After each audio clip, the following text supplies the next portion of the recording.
So hi, I'm Lindsay, I'm Christina. and we're two 30-somethings talking about all things aging. With ages. All right, so today we are talking about some of the basics of the cost of aging. One of the biggest hidden expense bombshells in America is actually getting older. As much as we would love to, we are probably one of the countries that does not give a lot of our elder citizens or handicapped citizens a lot of breaks. But so unless you are in healthcare or in a healthcare position, a lot of people are really shocked about the small amount of services that are actually taken care of by your insurance or the government. So before going over the financial price tag of living until we're 110, we want to be able to see what some things actually cover with insurance today. Yeah. And so wait, Lindsay, we're going to live to 110? Oh, I'm going to live to 120, honey. I like how you made that rhyme, though. That was well done. Well played. So my grandma shades on now. My cocoons. But the first one is regular insurance. Obviously, anyone under the age of 65 more than likely has this. Every policy is different, every state is different. So there's not really a big class that we can be able to go in detail on this. But a lot of these insurances only help with physical injuries in regards or being able to help with doctor's appointments, surgeries, etc. Typically do have a copay or some sort of deductible and probably do not cover extra help for services in the home or any extra besides that. This is something that is in regards to any age. I think I may have actually said this story before, but I was dealing with someone who was in their late 30s and had a bicycle accident. And it was their insurance didn't cover the fact that they needed around the clock care for the next couple of weeks because they just had emergency surgery and they needed to be able to utilize their finances, which they weren't prepared for, to be able to cover this. So it can really happen anytime at any age. So this is another reason why we want to be able to work on it at 30 and older. Exactly. This is not just reserved for anybody in the senior community. This is for us. Yeah. Medicare is something that is not as typical for people our age, but this is from Medicare.gov. Medicare is the federal health insurance program for people who are 65 and older, certain younger people with disabilities, or people with end-stage diseases, or sometimes even with transplants and also potentially ESRD. What are the parts of Medicare? There are actually multiple parts when it comes to Medicare. Part A is the hospital insurance, which covers inpatient hospital stays in skilled nursing facilities, hospice care, and some type of home care. Now, when this is also part of it, it is also based off of what type of hospital stay, what type of help do you need. You are not always guaranteed coverage when it comes to this. So obviously it is something that's part of it, but you need to be able to learn about what's happening with you in particular to see if it's actually going to be covered. Medicare Part B is medical insurance covering certain doctor services, outpatient care, medical supplies, and preventative services. And Part D is the prescription drug coverage to be able to help for the drugs that were also recommended shots and vaccines. When it comes to Medicare, we want to make sure that people understand, again, Medicare is tricky. And if you are going into something, that coverage can be able to potentially stop at any time.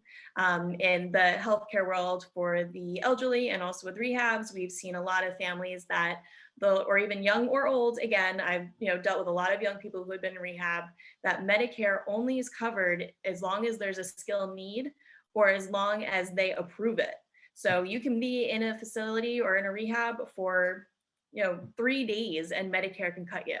And you'd either have to pay privately or you get out of there. True.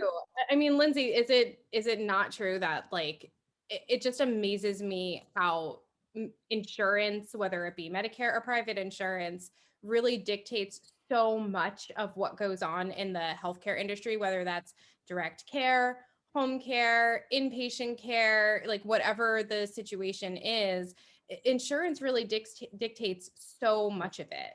Yeah. So that's the, why we want to talk about it and why we want to be prepared for the future, because anytime you can need to utilize services, whether they be insurance covered or not. And that's, important. That's why it's important to know all about them.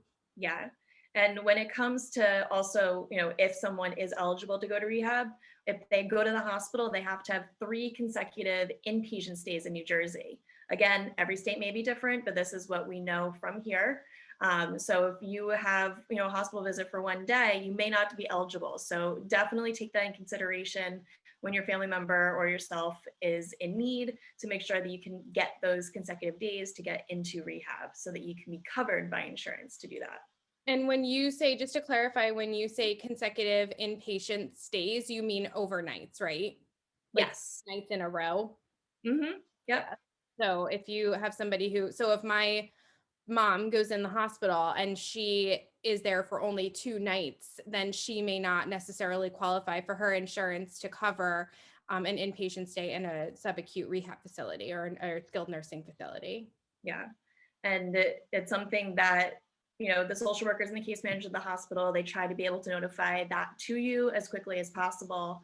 But again, you want to make sure that you are aware of that, so that if rehab is the option, you want to make sure that you get everything taken care of properly so that it will be covered.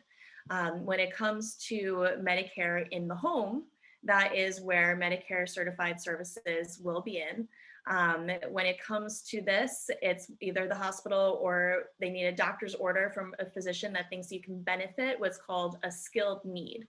Now, this can be anything from occupational therapy, physical therapy, wound care, speech therapy, being the most common ones.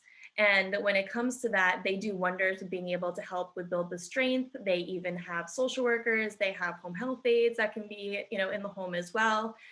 And also a nurse that does visits. However, it is not something that's 24 hours, 7 days a week. And so that's something that we really want to make very clear, just like Christina was saying before, that we have to do wraparound with insurances because of the fact that they don't cover that. A lot of times on average right now, they'll be able to have a home health aide maybe 2 hours, 3 days a week, if that. And, the nurse comes in, but they're not someone that may be there, depending on what the need is, but they may not be there every single day. And so same with the therapist. So you want to be able to really make sure that you are aware of that, so you know how to be able to help your loved one in the best possible way, or for yourself. I think we did a little bit of a deeper dive on this in the Race for Home Care. I think it was I don't remember if it was part 1 or part 2, but it might have been part 2, where we go a little bit deeper into talking about the difference between home health and home care and how the services wrap around. And it's so great that you're reiterating it, because there are so many different contexts that it can come up in for different people in different situations. So it's definitely an important point to, keep bringing up, keep remembering that home health that is covered by insurance is not always going to be enough, and to remember that you need to plan financially, because if you need those private pay services to wrap around those insurance covered services, that's something that you want to always keep in the back of your mind. Mm-hmm. And again, that can happen at any point. So you need to make sure that you're financially prepared for that as well. The next one is talking about Medicaid. And so this is actually from the state of New Jersey, that Medicaid provides health insurance to parents or caretakers of dependent children, pregnant women, and people who are age blind or disabled. These programs can pay for hospital services, doctor visits, prescriptions, nursing home care, and other healthcare needs, depending on what program that they're eligible for. Now, that's a big thing with Medicaid. You have to be eligible, and it's not always easy to be eligible for Medicaid. In New Jersey, for New Jersey Medicaid, you have to be a resident of New Jersey. Fun fact that people don't always realize, that Medicaid and other insurances do not travel from state to state. You have to get that state's insurance. A lot of things that we've seen is that we have family members that are from New York, that they want to be able to stay with family in New Jersey while they're getting better, and they can't use their insurance because it's from the wrong state. So that's something that people don't typically know. Another, another brain, mind-blowing moment. Because I don't think I would have realized that. I'd be like, oh yeah, I got insurance. This works. Yeah, But, exactly. yeah. So Lindsay, I have a question for you. Break it down for me real quick, Medicare versus Medicaid 101. Tell me the difference, because that's something that even people who have one or both may not understand the difference between them. So lay it on me. Yes. So I'd say, and you can help me out too, that the biggest difference is that Medicare is something that you are basically provided with once you become 65. You're basically always eligible. You choose the type of Medicare that you want, and you can be able to get minimal, not minimal, but typically not around the clock care, but a lot of help from Medicare, and being able to utilize that for the rest of your life. With Medicaid, it's something that you have to apply for. It's something that you have to be, as I said, eligible for. So you have to be, a resident of New Jersey. You have to be a U.S. citizen. You have to be able to meet specific standards for financial income and resources, which is a big, big part of it. A lot of times it could be for medical needs, but for like the age group that we've been working with, that is typically because they need to have a spend down to only a certain amount of money that is in their savings account, and they can only make a certain amount of money during this time as well. Yep. I think that was perfect. I think that said it very perfectly. So yeah, thanks for the clarification. Of course. And we'll have all the links too for you guys on the website to be able to look into like what the specifications are for your state. With New Jersey, I think it's like under $2,000 that you can be able to get. But so that's where it, and also there's such thing as like a 5-year look back that also could be changed. I need to be able to follow up a little bit more on that, but where they need to make sure that you're spending the money in a certain way to be eligible to be financially okay for Medicaid. But we can always be able to go into more details. Let us know if you want to learn more in regards to how that works. We can maybe even get someone on if you guys want, or if anyone is an expert that works with Medicaid that can be able to tell, be on our show and, help us explain it to the team, everyone better. When it comes to another type of service, we also have the Veterans Assistant Benefits. And so, team Foster.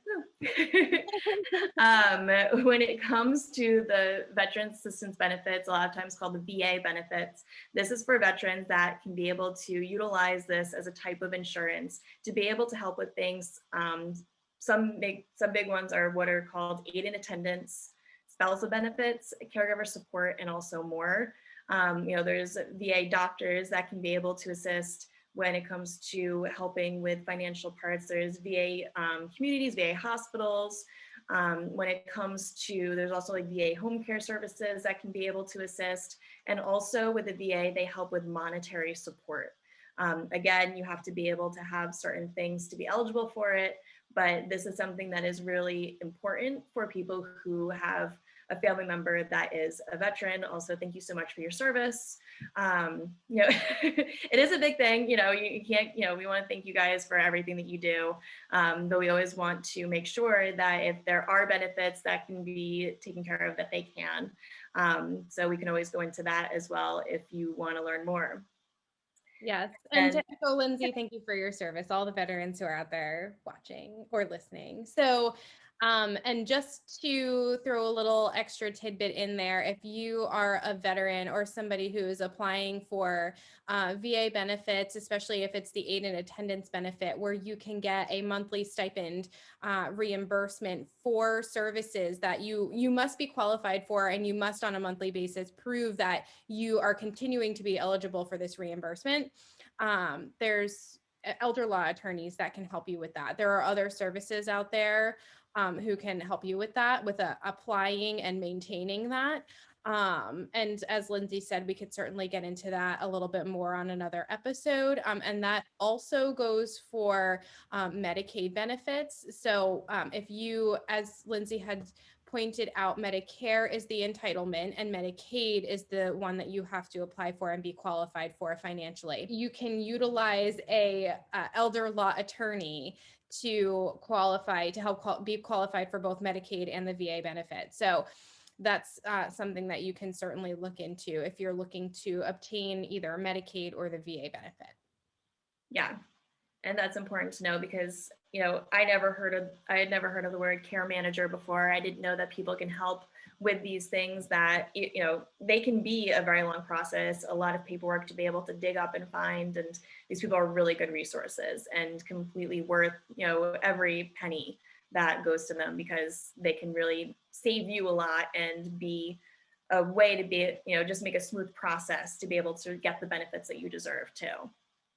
Definitely. And then the next one and the final one that I want to talk about is long-term care insurance. Now it's funny because obviously, you know, we know what it is because of being taught, you know, in our profession, but I wanted to find an actual website that basically sort of summarized it for us.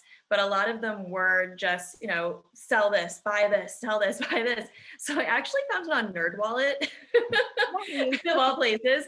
They had just like a really good synopsis of it. So we have the link for you as well. But so long-term care, of course, is a way to be able to prepare for your future. Refers to a host of services that aren't covered by regular long-term health insurances. This includes assist with daily routine activities like bathing, dressing, getting in and out of bed. Also helps with the coverage of costs for chronic medication disability, a disorder of Alzheimer's disease, and also policies that reimburse for your home, nursing home, assisted living, and adult daycare centers. I actually thought that it was summarized pretty well. Yeah, that's an excellent summary. And so essentially long-term care insurance it's not an entitlement. It's an insurance that you pay into.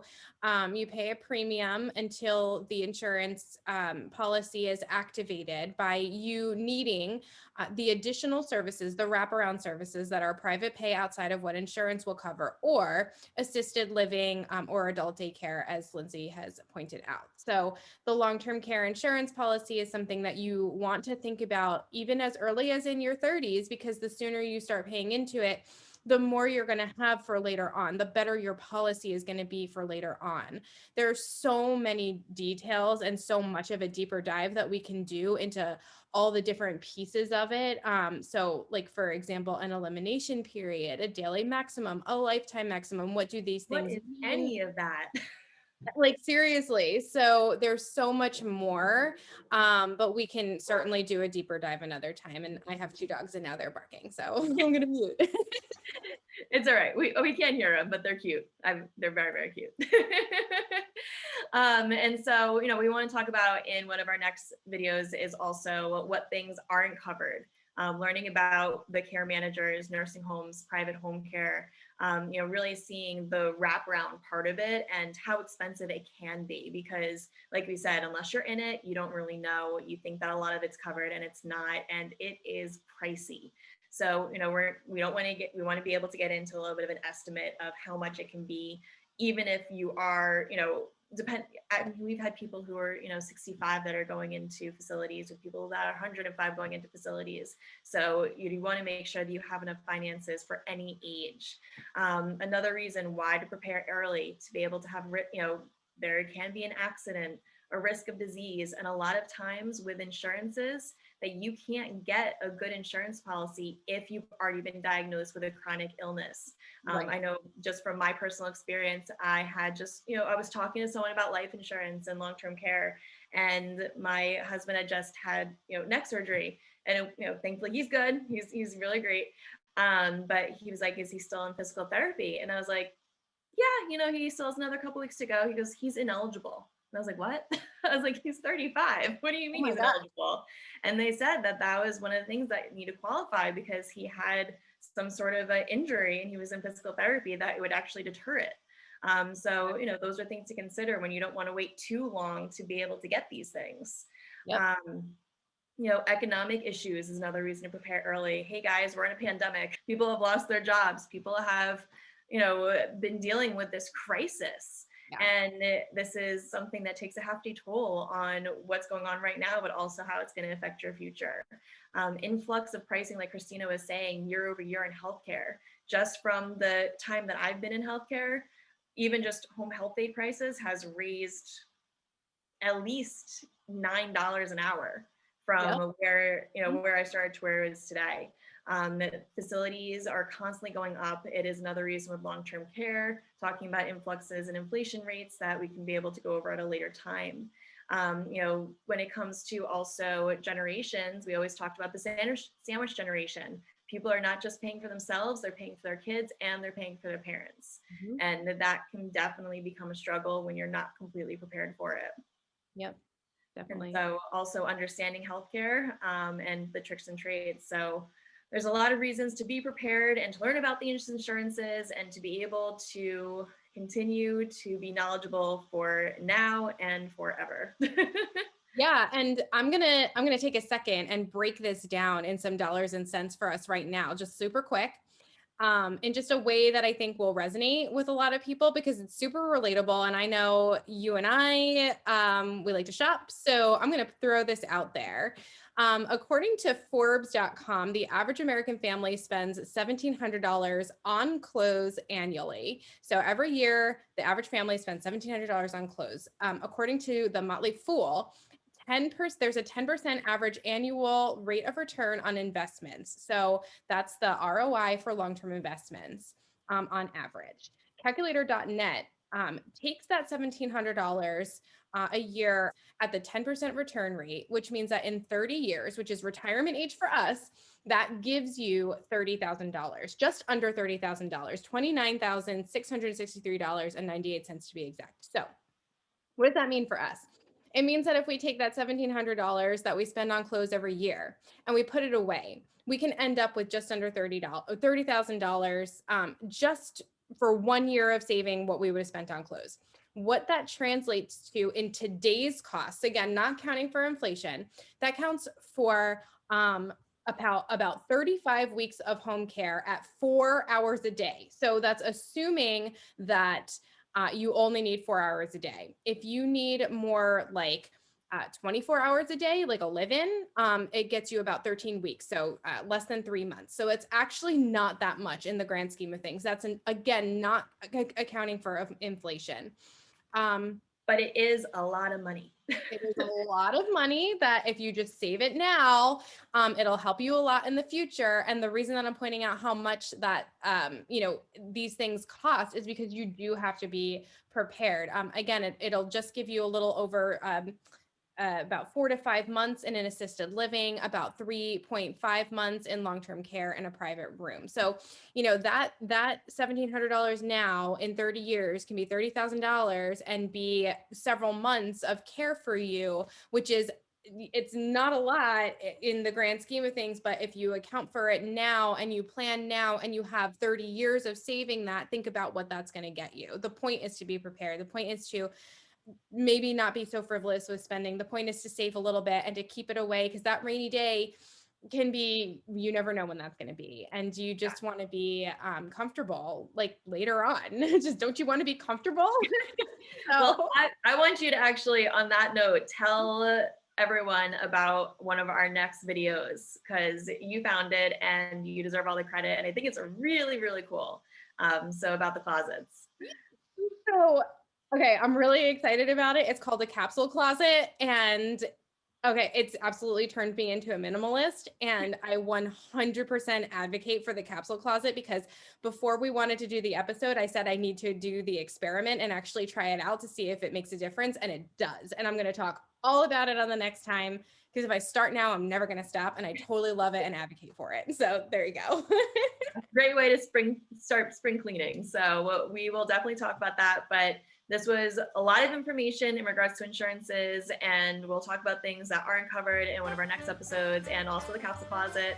And so definitely write into us if you guys have any questions, you want us to go into more detail with anything, have any notes on that.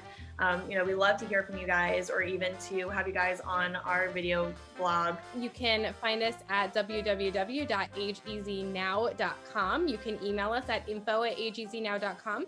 Find us on all the things, Facebook, Instagram, and YouTube at Age Easy Now. Thanks so much. We'll see you soon. See you soon.